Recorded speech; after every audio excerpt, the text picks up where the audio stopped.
এদিকে নিম্নচাপের কারণে টানা বৃষ্টি হচ্ছে রাজধানী ঢাকা সহ দেশের বিভিন্ন জায়গায়। এ কারণে ঢাকায় গাড়ি চলছে থেমে থেমে, ফলে যানজট তৈরি হওয়ায় ভোগান্তিতে পড়েছেন নগরবাসী।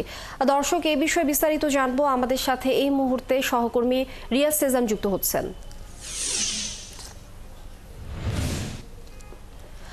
সেজান, সকাল থেকে বৃষ্টি পড়ছে, ভারী বৃষ্টিপাত। আপনার কাছে একটু জানতে চাই, টানা বৃষ্টির কারণে রাজধানীর কোথায় কোথায় যানজট সৃষ্টি হয়েছে? এই মুহূর্তে আপনি কোন এলাকায় আছেন এবং সেখানকার পরিস্থিতি একটু জানাবেন।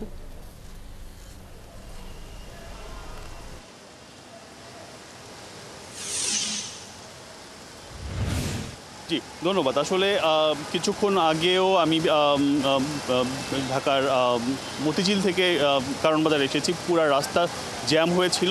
ঠিক সেখান থেকে আমি এখন মগবাজারে রয়েছি। মগবাজারের অবস্থাও একই অবস্থা রয়েছে। এখানে দুটি সাইড রয়েছে। এক সাইডে যেমন পানি উঠেছে, অন্য সাইডে আমরা দেখতে পাচ্ছি পুরা রাস্তা কিন্তু এখন আটকে রয়েছে গাড়ি দ্বারা। এবং এই গুগল ম্যাপ অনুযায়ী আমি যেটা বলতে পারি, এখন ধানমন্ডির নিউ মার্কেট থেকে ধানমন্ডির যে রোডটা মিরপুর পর্যন্ত এগিয়ে গেছে, সেই রোডটাতে যেমন জ্যাম রয়েছে, ফার্মগেট টু কারণ বাজারের অবস্থা কিন্তু একই রকম রয়েছে। এবং সবচেয়ে বড় জ্যামটা আমরা দেখতে পাচ্ছি বনানী থেকে টঙ্গী, দুঃখিত, বনানী থেকে এয়ারপোর্ট পর্যন্ত একটা বড় জ্যাম আমরা লক্ষ্য করছি, যেখানে গাড়িগুলো একেবারেই আটকে রয়েছে। এবং ঠিক মগবাজারে আমরা একদিকে যেমন দেখতে পাচ্ছি জ্যাম, অন্যদিকে কিন্তু প্রচুর পানি হয়েছে এবং পানির কারণে অনেক গাড়ি নষ্ট হয়ে গেছে। এরকম অবস্থা আমরা দেখেছি যে গাড়ি ঠেলে ঠেলে নিয়ে যাচ্ছে। এবং একই অবস্থা মানুষের মধ্যে, এখানে কোনো জায়গায় গর্ত আছে, মানুষ না বুঝে যখন হাঁটতে যায় সেই গর্তে পড়ে গিয়ে আমরা কয়েকজনকে আহত হতেও দেখেছি। তো এই অবস্থা শুধু ঢাকার মগবাজারে না, এই অবস্থা আজকে পুরো ঢাকার চিত্র।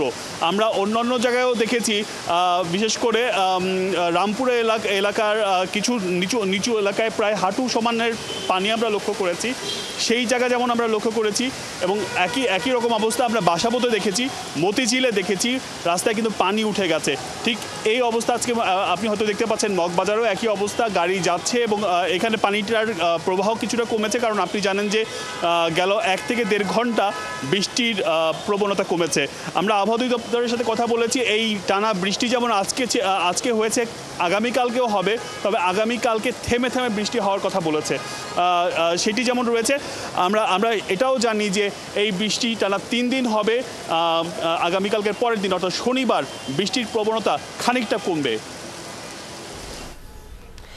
সেজান, অসংখ্য ধন্যবাদ।